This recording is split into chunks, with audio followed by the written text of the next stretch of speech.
That is exactly what I wanted to ask. What was your experience the first time you met with His Holiness for both you and Pam? But as Barry already mentioned, like, how did you feel when in your first audience with His Holiness? Do you remember it, Barry? Do you remember it? Oh my goodness. I do.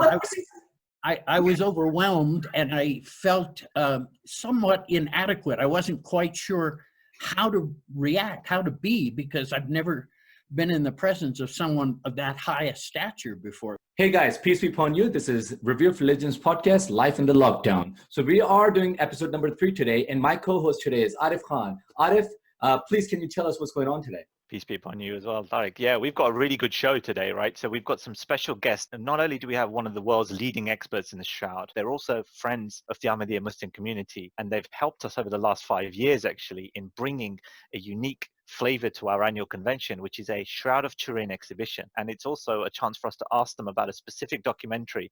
They were both involved in this documentary called The Grave Injustice.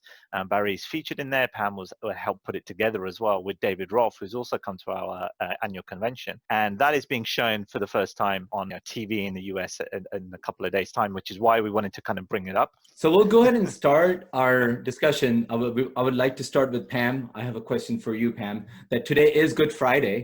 Yeah. And what is the significance of Good Friday in Christianity? And also, how is Jesus remembered by the Christians, or how is this Good Friday remembered by Christians? Oh, thank you so much. I can't believe that I'm in the privilege of having a Muslim ask me on Good Friday the meaning of this sacred day for our faith. Christians believe that Jesus is God incarnate, so God come to be with us.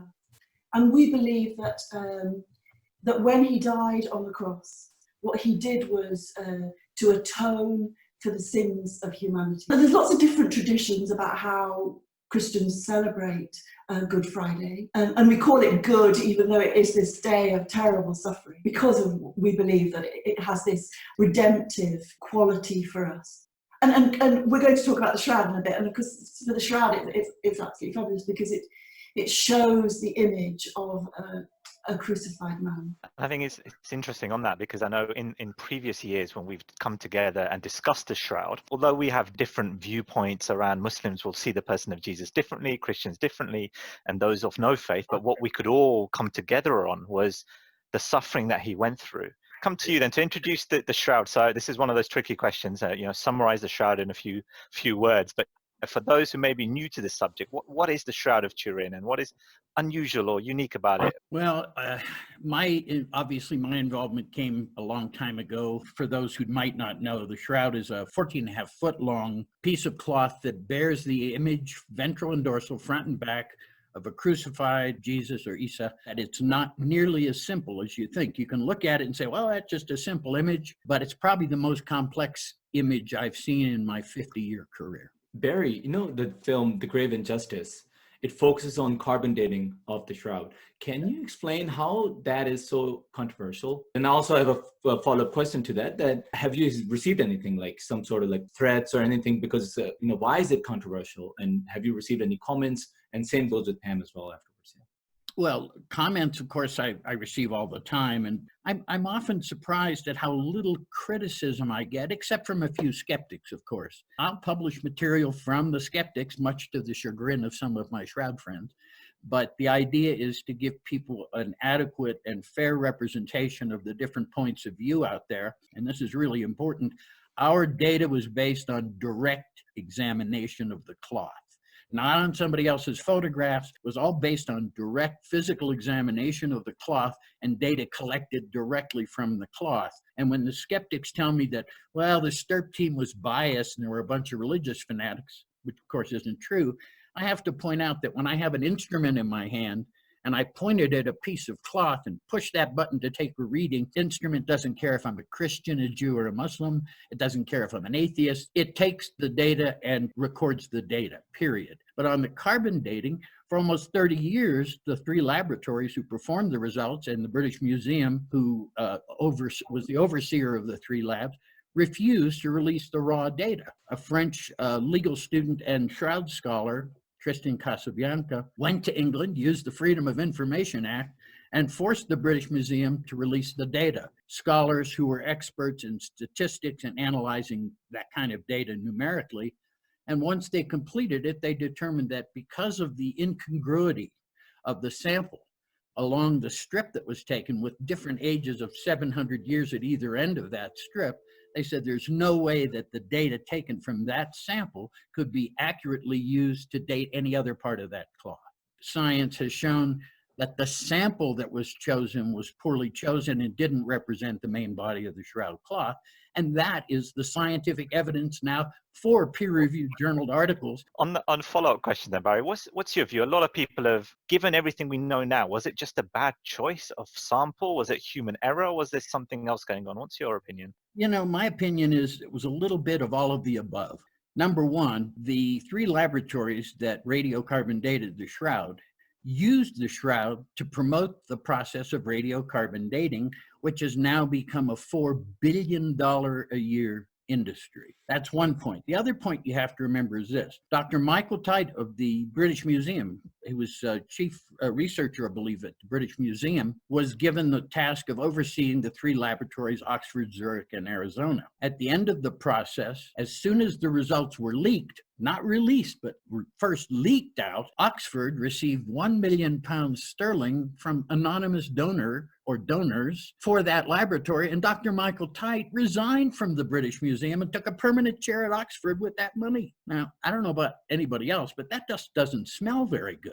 I'm not accusing anybody of doing anything illegal, but it doesn't seem right. And it's been interesting, like it's seen as an example of science versus faith and some great modern victory of science. It's interesting how that result's been used in the years in terms of to try and kind of push that point home. I'd like to ask you a question, Pam. So the grave injustice, you appear in the film as well, I know. What was your kind of motivation for getting involved? What is the role you really played in that film? David Rolfe said to me that the carbon date was like a dead hand on people's interest in the shroud. They would just say, well, it's a fake. And so I started to research it and started to look at patterns of water staining and those sort of things, and came to the conclusion that the reason that the corner that was carbon dated started to be wrong was because of water damage and possibly disinfection, and they cut that corner off to try and preserve the cloth. And then I wrote to Oxford University and put a freedom of information request on them and asked them to release their data and their photographs of the sample. And I was surprised when the photographs came back because actually they were very detailed. And I sent them to an Irish textile expert, real expert in linen, and she had a good look at the Oxford images and said that they looked like they'd been mended.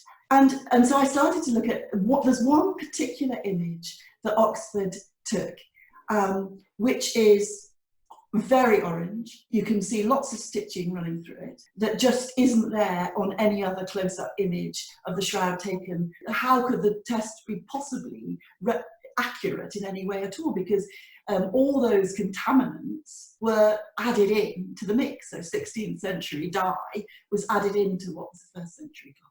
And that's how the film idea got off the ground. And just to explain that for our listeners or viewers, I should say, what we're saying there is that the part of the cloth that was chosen for the carbon dating, and I think it's quite a natural choice. If you've got this very precious relic, you're not going to be able to take a section from the middle.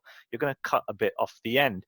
But what we're saying is that evidence has shown by multiple sources now that section of the cloth had actually been repaired in this really ancient method or technique. And so that meant that section actually was a very poor choice in terms of for dating, and that's one reason possibly why we've got such a skewed date as well. So that's really interesting research.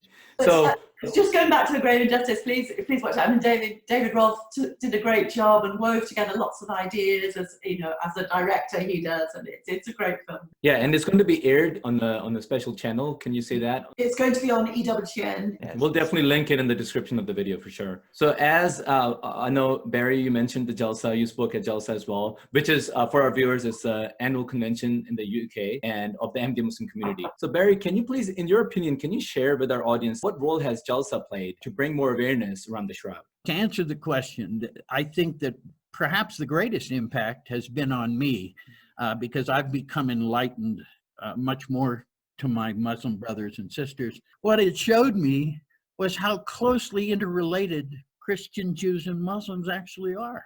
That's great. And then Pam, you play a massive, crucial role, because without you, there is no exhibition. Pam, you take that exhibition to many places in other countries as well. In terms of how the Jalsa event is, how has been the experience for the last 5 years, and how is it compared to maybe some of the other exhibitions you've done with the same material elsewhere? I think it's the mix of people from all over the world. It's the sense of hospitality that you get at the Jalsa, and I think it's that you're prepared to allow a Christian like me to say what I believe, and that we can say that in a peaceful situation. Jesus said, if someone hits you on your right cheek, turn the other. Don't resist. Don't show evil. Don't be violent. And I see that outworking, that in a world where there is so much division between Christians and Muslims and Jews, here at the Jalsa there is peace and there is accord. And one of the great privileges of the Jalsa is that every year we are given an audience with His Holiness. And he has such respect for the work of the Review of Religions, and he gives us a lot of his time. And I just find that very humbling, to be honest. I mean, how does it compare with other venues? I mean, it's very different wherever I go, but there's something so extraordinarily special about the Jalsa. So speaking about, sorry, go on, Barrie. I just wanted to say that perhaps the most amazing part of each Jalsa for me has been the opportunity to speak to His Holiness, to see the twinkle in his eye, and I can understand why he's so beloved by the Ahmadiyya community. That is exactly what I wanted to ask. What was your experience the first time you met with His Holiness, for both you and Pam, but as Barrie already mentioned? Like, how did you feel when in your first audience with His Holiness? Do you remember it, Barrie? Do you remember it? Oh my goodness. I do. I was overwhelmed, and I felt somewhat inadequate. I wasn't quite sure how to react, how to be, because I've never been in the presence of someone of that high a stature before. I have great love and respect for him, and am grateful that he has shown the level of love for all, hatred for none. I have said this countless times to my Christian audiences, that the Ahmadiyya community lives that creed in every facet of their lives. I've never felt that kind of love before, even, no offense, but even from some Christian communities that I've gone to. And Pam, go ahead with your first experience as well. Oh, well, there were whispers. There were whispers that he was coming to the tent. Oh my goodness, there was this supercharged atmosphere. And he came into the room, and it was this extraordinary experience. And he was so interested in the shroud and in the exhibits, and I mean, it was just this supercharged atmosphere, and it was such a privilege. And it's such an honor to have you guys every single year. We really appreciate you guys doing this. So yeah, thank you both very much. Lovely speaking to you as always, and thank you for giving us your time. Thank you. It was such a great honor to have you here. Thank you so much. So Tariq, what did you think of that? I think you could really feel the love they had for His Holiness in that interview.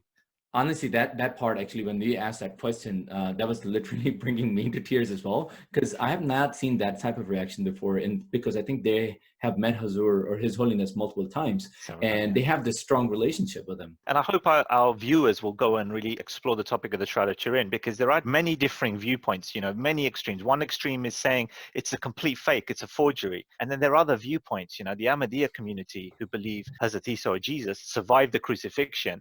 We also kind of really pay attention to those scholars, and there are some who believe the Shroud of Turin and the amount of blood on the shroud, for example, actually points to the person who was wrapped in that having survived. So if that is Jesus's cloth, if it was wrapping him, it may be a crucial piece of evidence to say that he actually survived the crucifixion. So that's another viewpoint as well. And like Barrie has said, the information is out there.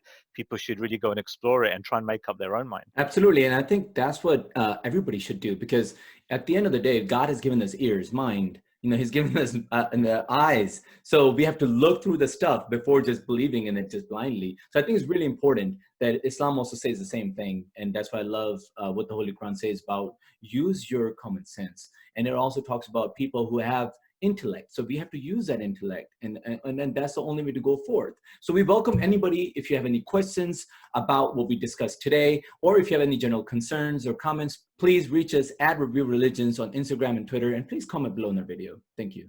Thank you.